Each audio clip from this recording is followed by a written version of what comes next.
how to add or subtract two numbers based on significant figures. So significant figures in addition and subtraction. Through examples, let us learn this. Okay. What is this statement? In addition or subtraction, the final result should retain as many decimal places as there in the number with the least decimal place. Now, I want 2.45 plus 2.45 plus 1.2. What is sum of these two? Observe the answers. Answer could be 3.65, 3.6, 3.7. Now when you add these two, you will get this 3.65. But in this, after decimal point there are two digits. After decimal point there is only one digit. So this is two digits, there is only one digit. So which is the least? 1. Therefore the addition of these two numbers should retain only one digit after decimal point. After decimal point 65, there are two digits. So this is not the answer. So I should round it off. 5. Recall rounding of the number. The 6 is even number, isn't it? Even number means retain that as it is. So 3.6. Since this is even, you should retain. It cannot be 7. If you are confused, let me give few more examples.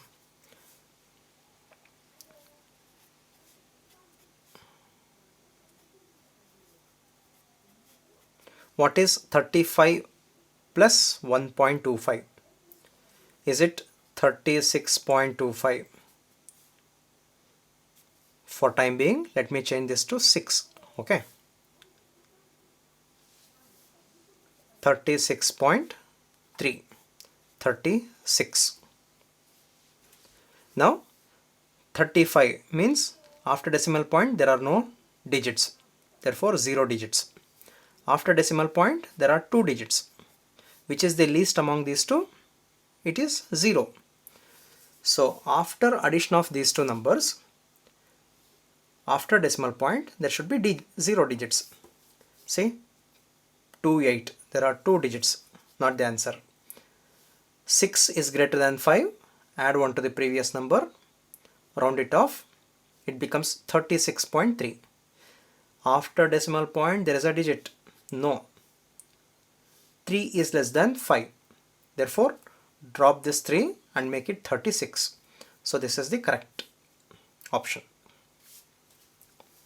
Now,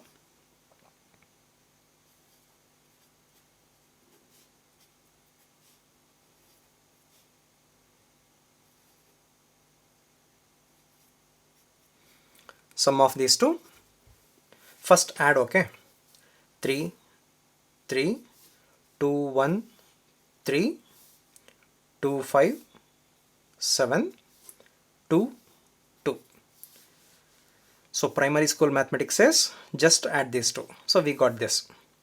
Now take care with respect to significant figures. After decimal point there is only one digit.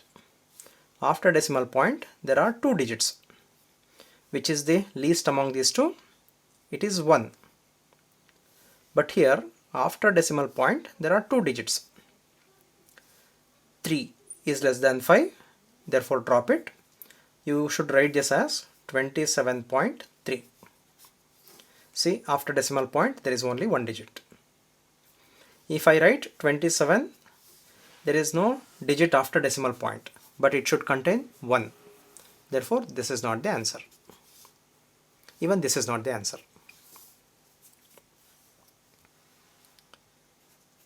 (75 minus 25). 75 minus 25 is 50. No issues. Correct. What is 75.2 minus 25, it is 50.2. Am I right? Yes. But after decimal point there is a digit. After decimal point no digits. So 0 and here 1. Least among these two is 0. There is a digit here after decimal point. 2 is less than 5. Therefore drop this 2. So your answer should be 50. So this is not the option, this is the option. This is how significant figures should be considered with respect to addition and subtraction.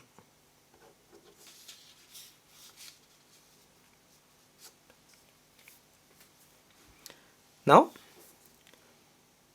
significant figures in multiplication. In multiplication or division, the final result should retain as many significant figures as there in the original number with the least significant figures. Suppose 2.50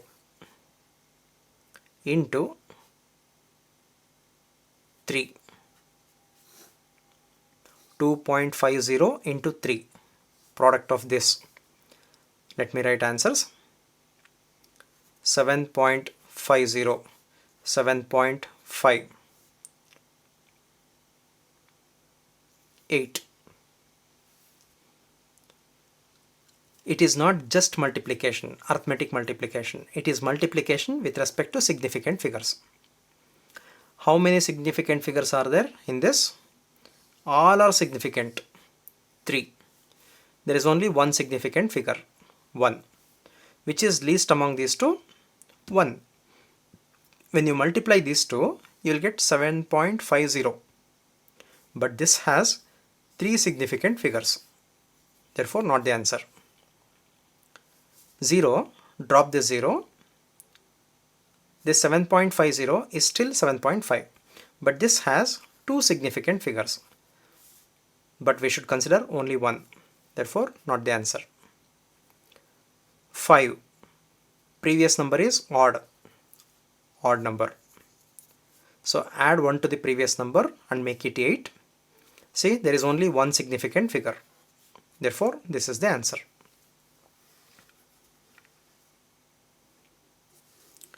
.25 into 3.0.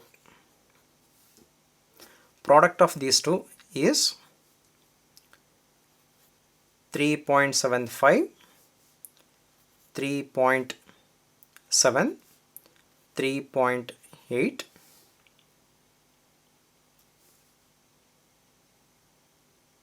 4.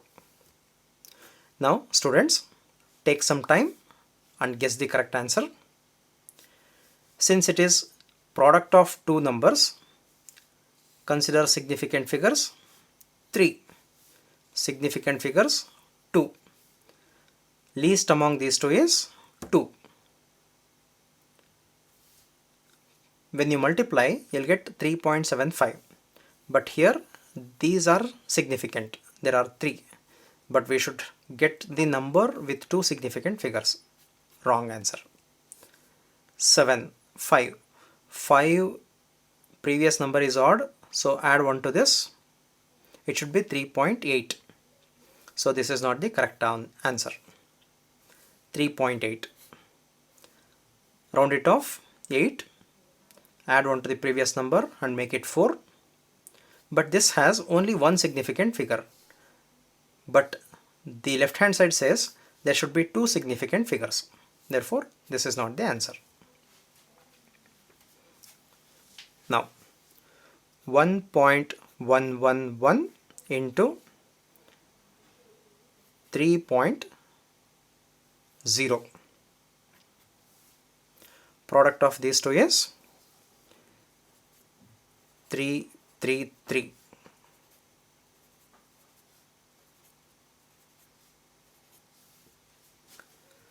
Students, pause the video, then solve this. See,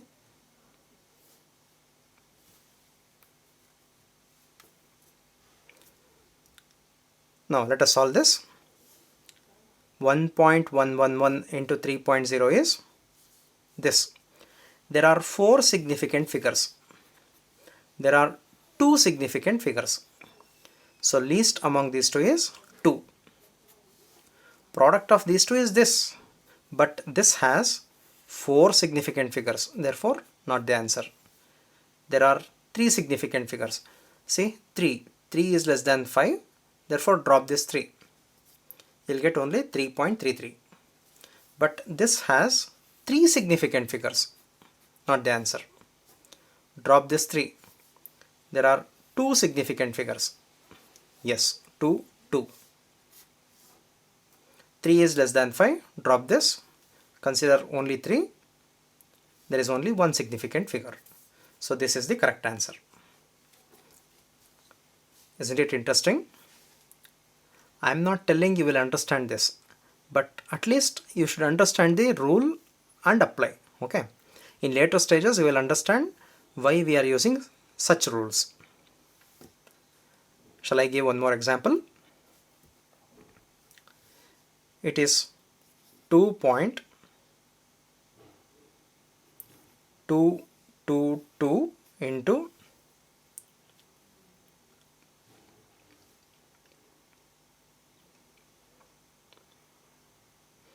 1.00.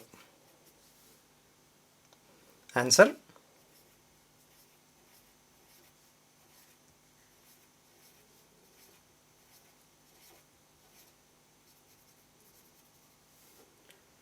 Now, all these are significant. 4. 3 are significant. 3. 4, 3. Least is 3. Product of these two is this, with 4 significant numbers, digits. Therefore, not the answer. 3 significant figures. 1, 2, 3. Yes. Least among 4 and 3 is 3. Here also 3. Therefore, this is the answer. There are 2 significant figures, 1 significant figure. So this is how multiplication is carried out. Okay.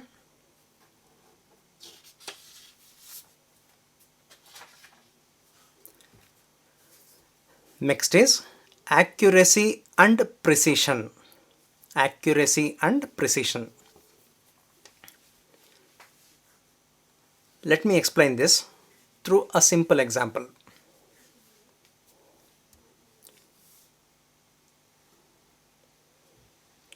This is line A. You are asked to draw a line closer to A.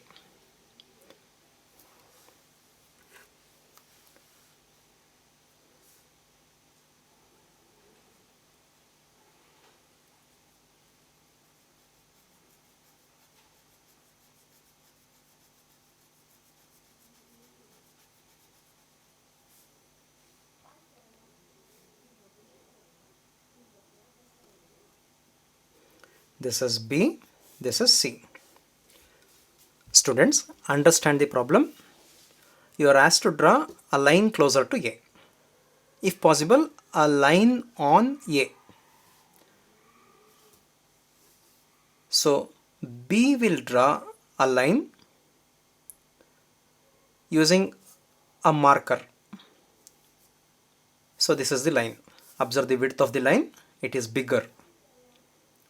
Width of this line is small.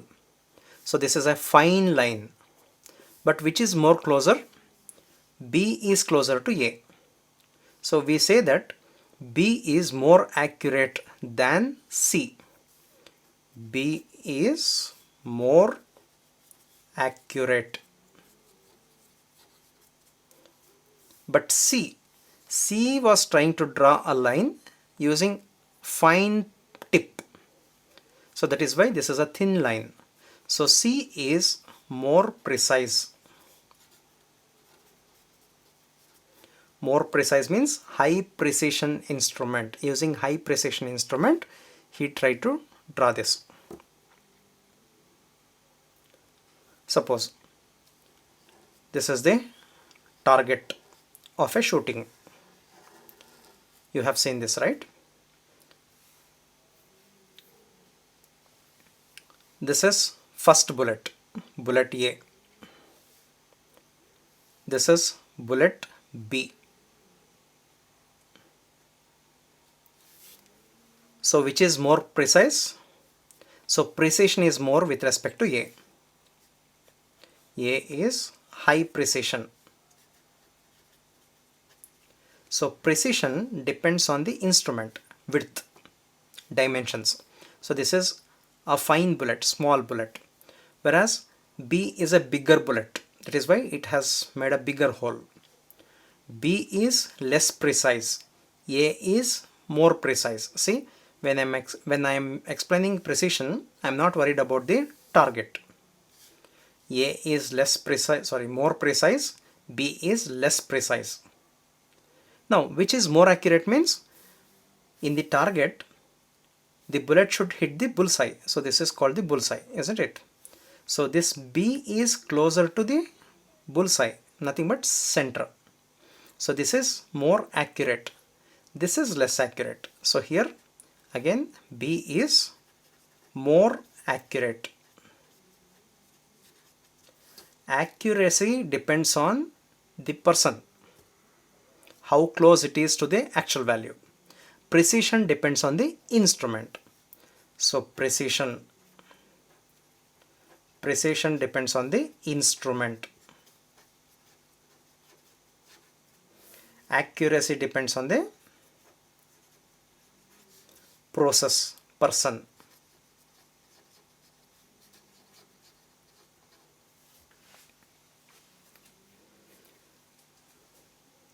Now, few more example. This is a wooden block. This wooden block is cut into two using saw of thickness 0.5 millimeter. So blade thickness is 0.5 millimeter. Second person uses a better saw. He uses a saw of thickness 0.2 millimeter. So this is thin compared to this, nothing but this is more precise. This is more precise. We are not telling it is more accurate. So precision is more with the second saw. Okay. Suppose this is the wooden block. Task is to cut the wooden block at the center on this line. So one person cuts the block at this line, on this line, using a saw of thickness 0.3 millimeter.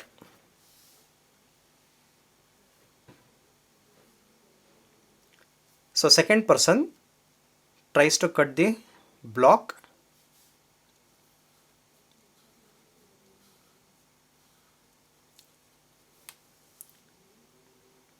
somewhere here. So this cut is made with 0.8 millimeter thick blade. So this is A, this is B. So who is using high precision blade? B is using high precision. So this is high precision.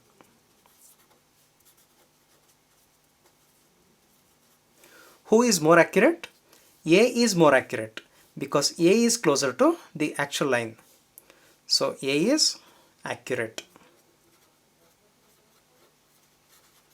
More accurate. So precision depends on the instrument. Here the instrument is the blade. Accuracy depends on the person.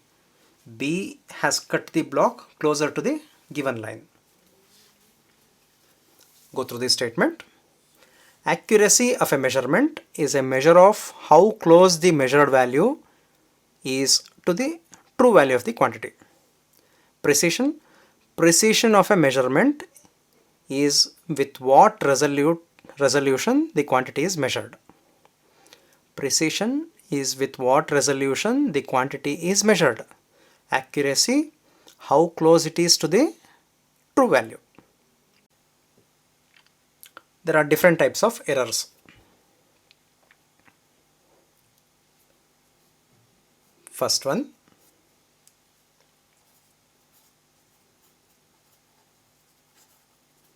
systematic error. So under systematic error,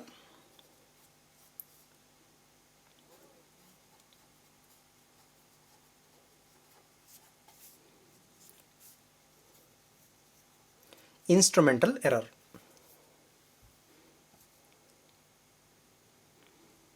Instrumental error arises from the error due to imperfect design or calibration of the instrument.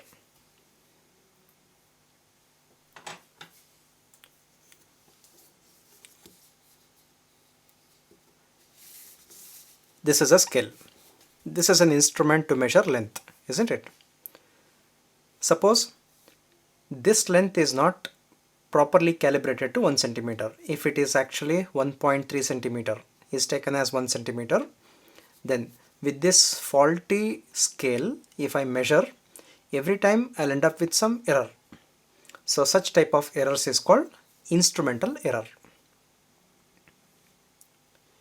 It could be due to improper marking or improper calibration. It can be due to anything. If it is related to instrument, it is instrumental error. Second, imperfections in experimental techniques or procedures.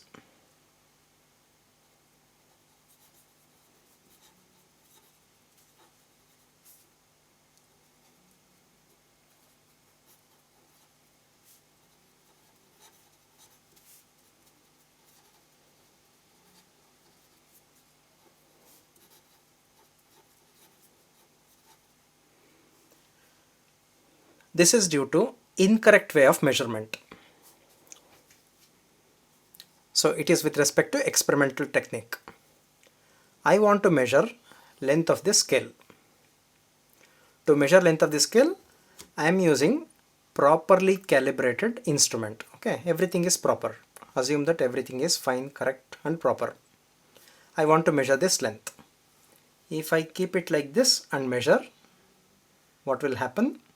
See, 0 is here, but I am taking measurements from the edge. So there is a problem with the experimental technique. So there is an error of this much length. So this is called imperfections in experimental techniques or procedures. Okay.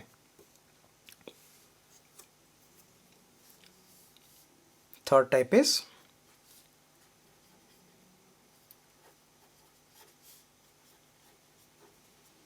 personal error.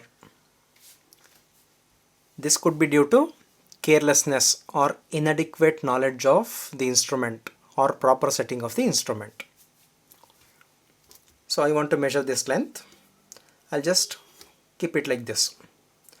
Actually, I should keep this ruler parallel to the line and take measurement, isn't it? But I'm keeping like this and I'll make measurement. So this is due to me. This error is due to me. Error is due to the person who is measuring or is using the instrument. So it is called personal error. So these are errors which are under systematic errors. Second, random error.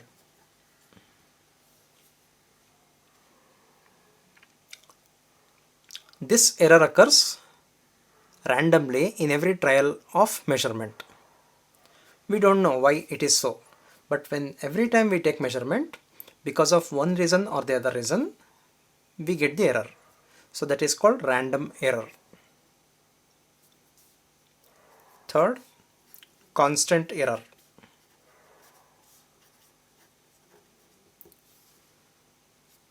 So I want to measure length of this line. Okay. Here, two is not printed. 0, 1, 3, 4, 5, 6, 7. Assume that 0, 1, 3, 4, 5, 6, 7, etc. So one number is missing here. So every time when I make measurement, I'll end up with an error of 1 centimeter because that missing number contributes 1 centimeter error. So that is called constant error.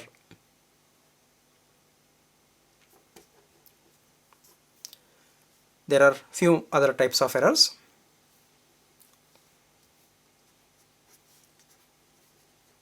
Least count error. Least count means it is the least count, least measurement that we can do with this instrument. In this scale, this small graduation is 1 millimeter. So we cannot measure any length less than 1 millimeter. So least count of this scale is 1 millimeter. Okay. Now, if I want to measure thickness of hair, and thickness of hair is less than 1 millimeter, means I can't measure. Still what I'll do, I'll keep the scale next to it and try to measure length. Approximately I'll say this as 0.5 millimeter. But actually this can measure in multiples of 1 millimeter, and thickness of the hair, diameter of the hair strand is assumed to be 0.5 millimeter, means it is incorrect way of taking measurement. That is called least count error. The smallest value that can be measured by the measuring instrument is called least count. Least count error is associated with the resolution of the instrument. Least count error belongs to both random error and systematic error. Okay. So this belongs to both random or systematic error. So it is appropriate to say that it is appropriate to consider this separately. Okay.